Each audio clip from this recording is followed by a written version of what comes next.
My name is Lena. I was 16 years old, and I lived in a small, outdated apartment with my mom, the same one we had been in since I was 10. It wasn't a nice place, but it was stable. One bedroom, thin walls, neighbors who argued loudly, and a landlord who only showed up when something went wrong. Still, it was home. At least, I thought it was. My mom had changed in the months leading up to that day. She started coming home late. Sometimes, not at all. She kept her phone on silent and smiled at it more than she talked to me. When I asked where she was going, she said she was figuring things out. When I asked who she was talking to, she told me not to be nosy. Eventually, she told me she had a boyfriend. She said it casually, like it wasn't something that affected my life, like it was just an update, not a shift. After that, she was home even less. Groceries stopped appearing in the fridge. Bills stayed unopened on the counter. I started making my own dinners out of whatever was left. Still, she slept in her bed. Her name was still on the lease. I didn't think she would actually leave. I was wrong. It happened on a weekday morning. I was getting ready for school when I noticed her suitcase by the door. Not half-packed. Fully packed. Shoes zipped inside, clothes folded. The kind of packing you do when you don't plan on coming back soon. She was already dressed, purse on her shoulder, keys in her hand. "Mom?" I asked. She didn't look surprised, just tired. "I'm going to stay somewhere else," she said. "I need a fresh start." That exact phrase, a fresh start. I stood there waiting for the rest, the explanation, the part where she told me what that meant for me. She didn't give one. Instead, she reached into her purse, pulled out some bills and coins, and placed them on the kitchen table. I walked over and looked. $9. I didn't need to count it more than once. "This should help," she said. "With what?" I asked. She frowned like I was being difficult. "Food. You're 16, Lena. You're not helpless." I asked her how long she would be gone. "Just for a bit," she said. "I'll call you. We'll talk." Her tone made it clear the conversation was over. She opened the door, paused for half a second, and added, "Don't turn this into a big thing." Then she left. The door closed. The lock clicked. Her footsteps faded down the hall. I stood in the kitchen staring at the money. It didn't feel real. I kept waiting for her to come back inside. Say she forgot something. Say she'd be back that night. Say anything that made this feel temporary. She didn't. I went to school because I didn't know what else to do. I sat through my classes on autopilot. I didn't tell anyone. When my friend asked why I was quiet, I said I was tired. That afternoon, I tried calling her. The call didn't ring. A robotic voice said, "This number is no longer in service." I froze. I tried again. Same message. I texted. The message didn't send. I went on Facebook and messaged her there. No reply. A few minutes later, I refreshed her profile and realized I could no longer see it. She had blocked me. That was when it finally hit me. She hadn't just gone somewhere else. She had made it so I couldn't reach her at all. I walked to the corner store with the $9 and bought the cheapest food I could find, instant noodles and a loaf of bread. I had 27 cents left. That night, when I came home, there was a piece of paper taped to the door. Rent notice. I took it down and read it. The name at the top wasn't mine. It was hers. That was the first moment I realized something I didn't fully understand yet, but would very soon. She had left me behind, and she had left everything else behind too. But the consequences didn't disappear with her. They were already on their way. The apartment felt different once I understood one simple fact. It wasn't mine. I had grown up there, slept there, gone to school from there. But legally, it belonged to my mother. Her name was on the lease. Her signature was on every document. I was just a minor living under her responsibility until she decided that responsibility was optional. The $9 didn't last long. I spent most of it that first day on instant noodles and bread. I learned quickly how to stretch food. One packet of noodles split into 2 meals, One slice of bread folded and eaten slowly so it felt like more. School lunches became my main source of real food. I stopped buying anything that wasn't necessary. No snacks, no drinks. Just survival. At school, I acted normal because acting normal was safer than explaining. Teachers don't know what to do when you say your parent disappeared. Friends don't know what to say when your problems don't sound temporary. So I smiled when I had to, nodded when people talked, and kept everything else to myself. The landlord didn't keep things quiet. The second notice showed up 3 days after the first. This one wasn't just a reminder. It was firm, printed, official looking, taped to the door where anyone walking by could see it. Late rent. I peeled it off and read it slowly. Same name at the top. My mother's, same apartment number, same address.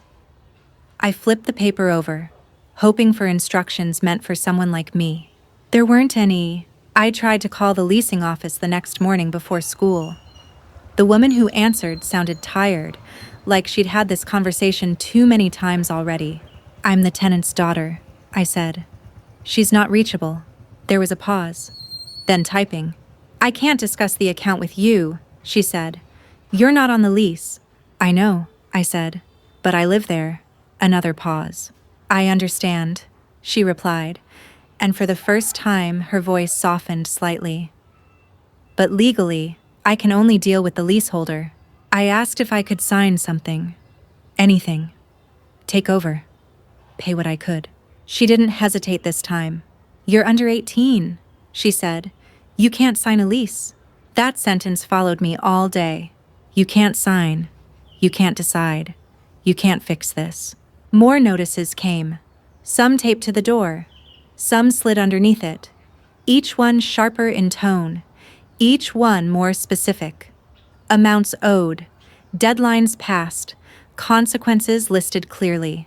At night, I lay in bed listening to the building sounds. Footsteps in the hallway.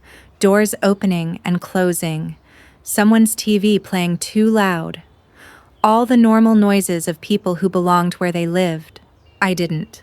I started keeping the lights off as much as possible. I didn't want attention. I didn't want questions. I didn't want the landlord knocking when I was home. I came back from school later and later, spending time in the library or sitting on the steps outside until it was dark enough to slip inside unnoticed. A week after my mom left, I came home to find a different kind of paper taped to the door. This one used bigger words, formal words, words like non-payment and proceedings. I sat on the floor with my back against the door and read it until my eyes hurt. It didn't threaten me directly. It didn't mention my name at all. That's what made it worse. I wasn't the problem. I also wasn't protected. I went back to the leasing office the next day, even though I already knew the answer. "She hasn't responded to us either," the woman said after checking the system. "We've called. We've emailed. What happens next?" I asked. She looked at me for a moment, then said, "If the balance isn't paid, the next step is filing." "Filing what?" "An eviction," she said calmly. "It will be under your mother's name." That night, I sat at the kitchen table with the stack of notices spread out in front of me, and finally understood the situation for what it was. I had no legal power, no authority, no safety net.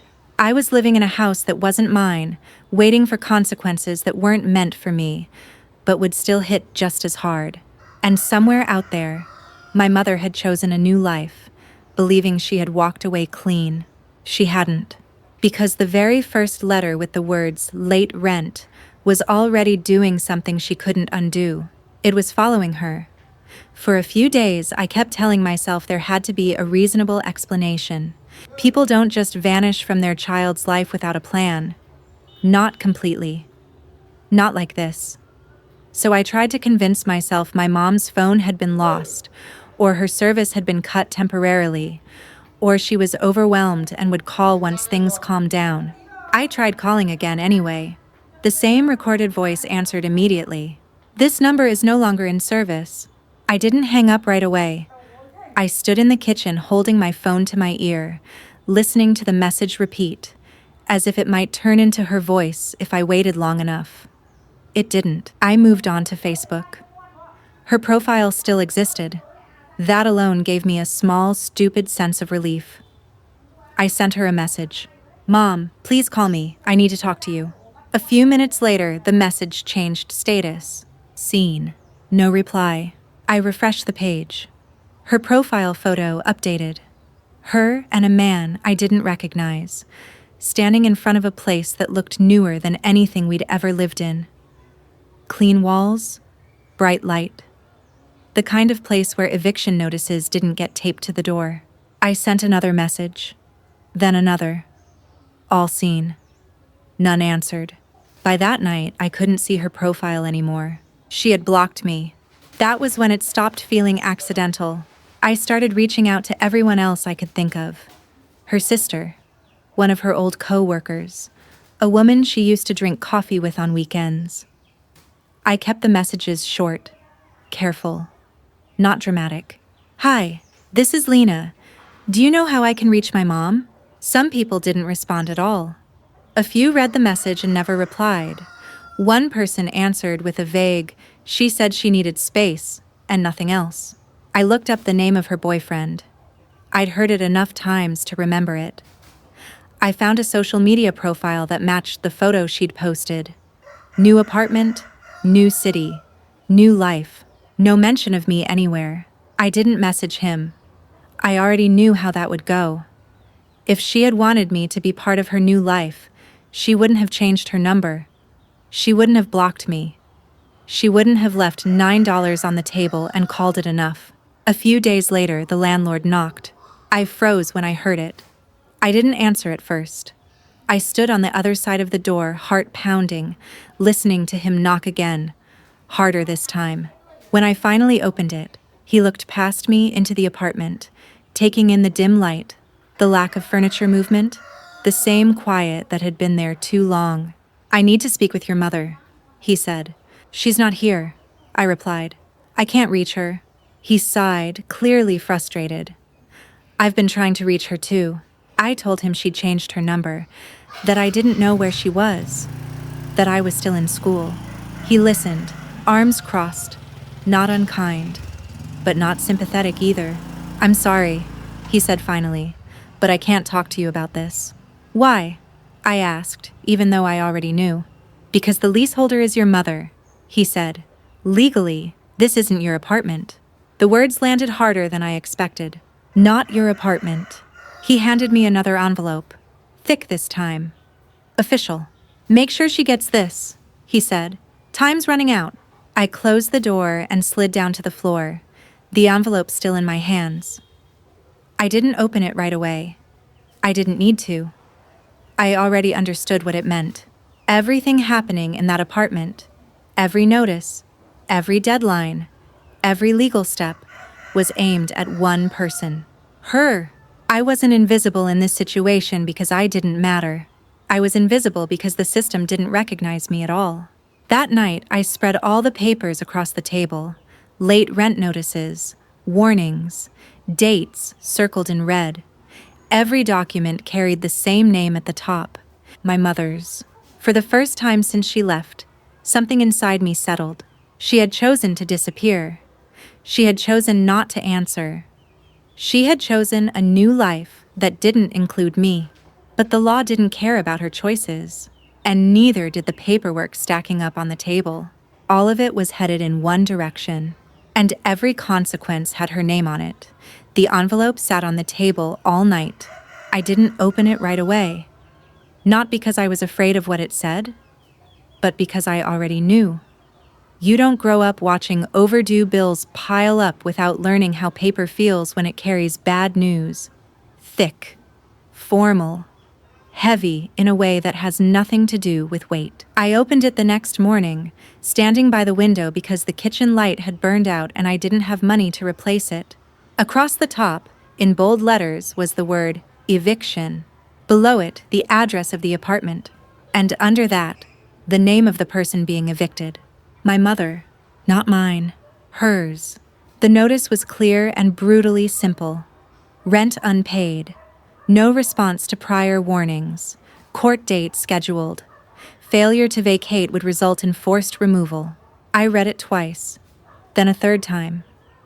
Not because I didn't understand it, but because something in me needed to see it over and over to believe it was real. This wasn't a threat anymore. This wasn't pressure. This was the system moving forward without her permission. For days, I had been scared of every knock, every sound in the hallway, every footstep outside the door. But holding that notice, something strange happened. The fear loosened, because for the first time since she left, the truth was written down in ink, not just sitting in my chest. She didn't disappear quietly. She disappeared illegally. A few days later, a second notice appeared. This one taped directly to the door. Bright paper.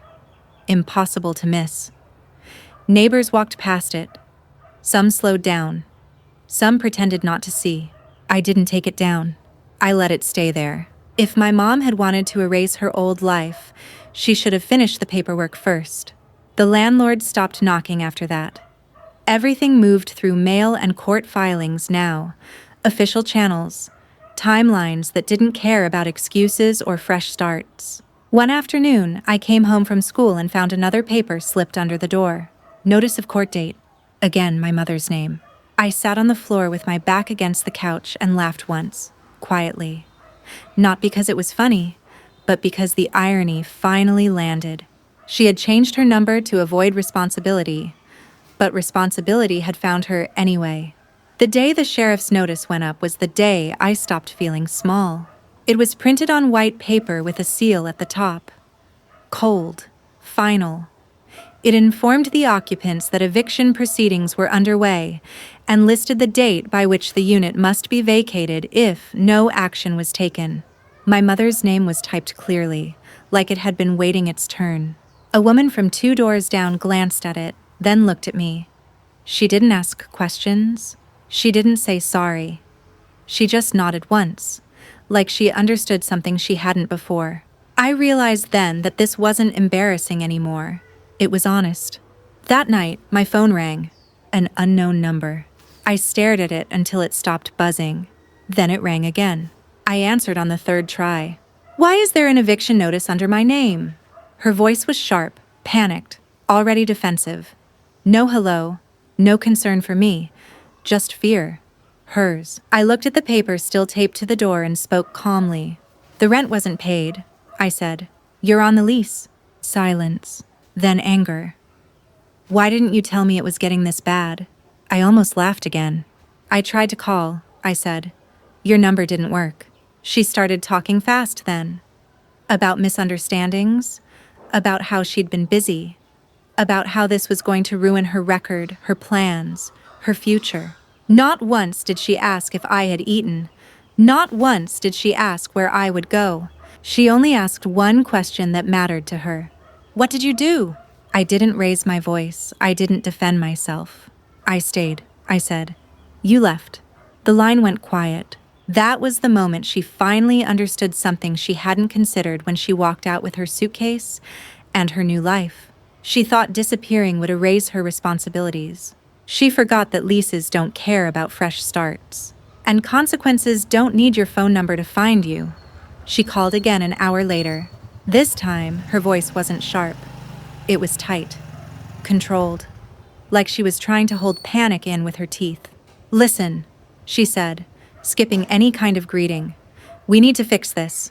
Now." I was sitting on the floor with my back against the couch, the eviction notice still taped to the door behind me. I didn't move. I didn't rush. For once, time wasn't working against me. "There's a court date," she continued, her words tumbling over each other. "Do you understand what that means? An eviction stays on my record for years. I won't be able to rent. It affects credit checks, background checks, everything." She finally paused, waiting for me to say something. I didn't apologize. I didn't explain. I didn't comfort her. "I know," I said. "It's written on the paper." Her breathing changed. I could hear it through the phone, faster now. "Why didn't you stop this?" That question hung between us, heavy with entitlement. "I couldn't," I replied. "I'm not on the lease." She exhaled sharply, like that answer offended her. You could have gone to the landlord. You could have explained. You could have told them I was coming back. Coming back. The words sounded strange, like they belonged to a story she was telling herself, not the reality she'd created. You changed your number, I said. You blocked me. I needed space, she snapped. I was trying to start over. I looked around the apartment. The peeling paint near the window. The empty cabinet where food used to be. The stack of official letters with her name on every single one. You started over, I said quietly. You just forgot to finish what you left behind. That was when the anger gave way to something else. Fear. Her voice dropped. If this goes through, I'm stuck.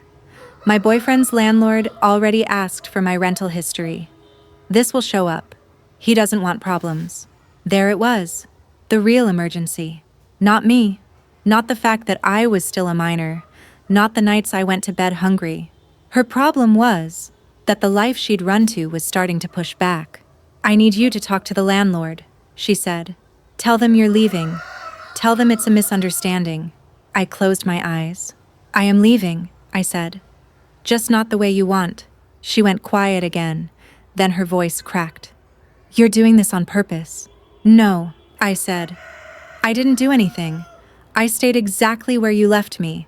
Her tone shifted, sliding from accusation to pleading in seconds. Please, I'll fix this. I'll send money. I'll come get you. Just don't let this go on my record. I thought about all the times I'd waited for her to come home. All the times I'd told myself she'd call tomorrow. All the ways I'd tried to be invisible so I wouldn't be a problem. And I realized something. This was the first time she was afraid of losing something. You can talk to the court, I said, or the landlord. I don't have any authority here. That's not fair, she whispered. I almost smiled. The lease is in your name, I said. That's what fair looks like on paper. She started crying then. Not quiet tears. Loud, messy ones. The kind meant to pull someone back into line. I'm your mother, she said. How can you do this to me? I stood up and walked to the door, placing my hand flat against the paper taped there. I could feel the edge of it through the wood. You left me here with $9, I said.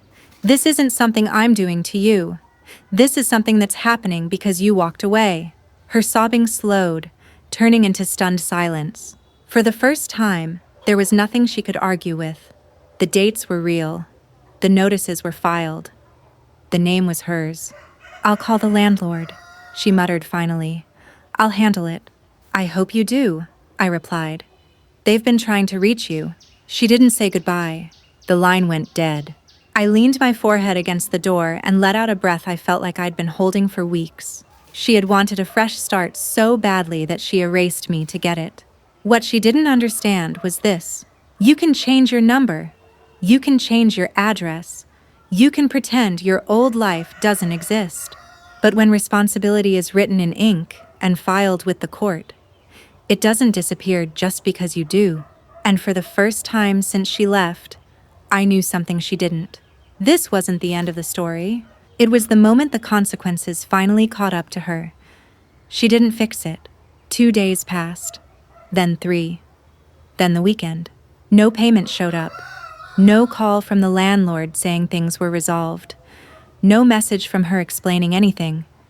Just silence, again. But this time it felt different. Heavier. Like the quiet after someone realizes the door they slammed can't be reopened. On Monday morning, the school counselor called me out of class. She didn't ask questions right away. She closed the door, pulled a chair closer to her desk, and slid a copy of the eviction notice toward me. Someone, probably the landlord, had contacted the school once they realized a minor was still living in the unit. We're here to make sure you're safe, she said carefully. That word, safe, hit me harder than any accusation ever had. I nodded. I told her the truth. All of it. The suitcase. The $9. The number that no longer worked. The notices with my mother's name printed across them like a signature she couldn't erase. By the end of the conversation, there were forms on the desk and phone calls being made that didn't include my mother at all. That night, my phone rang again. Her number this time, I answered. What did you tell them? She demanded, skipping straight to anger. I told the truth, I said. You made me look like a monster, she snapped. I looked around the apartment one last time. The bare walls, the empty fridge. The place that had never really been mine but had held me anyway. I didn't make anything, I said. I just didn't lie for you. She tried a new angle then. Softer, quieter. They're saying CPS is involved, she said. Do you know what that means? Yes, I replied. It means adults noticed. That broke something in her voice. I was going to come back, she insisted. I just needed time. I needed a chance to breathe. You had time, I said. You chose not to use it on me. There was no immediate response. When she spoke again, it was slower, like she was finally hearing herself. The eviction, she said. They said it's going through. Even if I pay now, it stays. I didn't react. They told me landlords can see it, she continued. My boyfriend's already upset. He says this makes me look irresponsible. I waited. I didn't mean for it to go this far, she whispered. For the first time, she sounded small. The lease was yours, I said. So were the choices.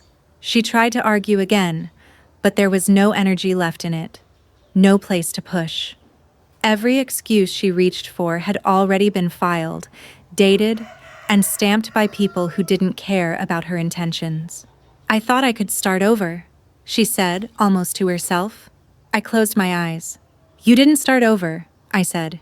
You ran, and the past followed you. The next day, a caseworker came with boxes and a checklist.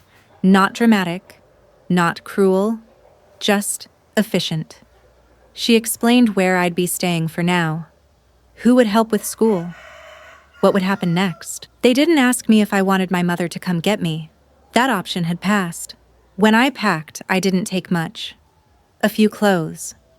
My school things. A notebook I'd kept everything written in, just in case someone asked one day what really happened. Before I left, I peeled the eviction notice off the door, not because I wanted to protect her, but because it wasn't my door anymore. I didn't hear from her again that week. I didn't need to. The court date came and went. The record was finalized. Her name attached to an address she'd abandoned, a responsibility she thought she could outrun. She had wanted a fresh start so badly that she erased her own child. What she didn't understand was this. You can walk away from people. You can change numbers and cities and stories. But when your name is on the line, the consequences stay right where you left them. I didn't go back to that apartment. By the time the court date passed and the eviction was officially recorded, I was already sleeping in a different room, in a different place, with a door that closed and stayed closed. It wasn't fancy. It wasn't permanent. But it was stable. And after everything, that felt like luxury. No one made a big speech about it. No dramatic rescue. Just adults doing what my mother hadn't, making sure I ate, went to school, and didn't have to keep proving I deserved to exist somewhere. Life didn't suddenly get easy. It got quieter. The kind of quiet where you stop flinching when your phone rings. The kind where unopened mail doesn't feel like a threat. The kind where your future isn't tied to someone else's irresponsibility. I heard about my mother the way you hear about someone who used to live nearby. Through other people. She tried to rent another apartment closer to her boyfriend. Got denied. Tried again somewhere cheaper. Also denied. Every application came back with the same problem highlighted in neat professional language. Prior eviction on record. She told my aunt it was unfair, that it was a misunderstanding, that one mistake shouldn't follow her forever. But it wasn't one mistake. It was a pattern that finally got documented. Her boyfriend didn't stay. Turns out, fresh starts are less appealing when they come with court records and financial red flags. The life she'd moved into began shrinking, piece by piece, until it looked a lot like the one she'd run from, only without excuses left. She never apologized. Not really. She sent one message months later from another new number. I hope you're doing okay. I didn't expect things to turn out this way. I stared at it for a long time before putting my phone down. I didn't reply, because she was right about one thing. She didn't expect this. She didn't expect the lease to matter. She didn't expect the law to keep records. She didn't expect consequences to choose her name instead of mine. I finished school, moved again, learned how to read paperwork the way some people read faces, learned that adults who say, "This is for your own good," should be able to explain it without abandoning you. Sometimes people ask if I hate her. I don't. Hate requires energy, and I spent enough of that surviving what she left behind. What I feel is clarity. She changed her number to escape responsibility. The eviction made sure it followed her anyway, and for the first time in my life, I wasn't the one carrying what she refused to.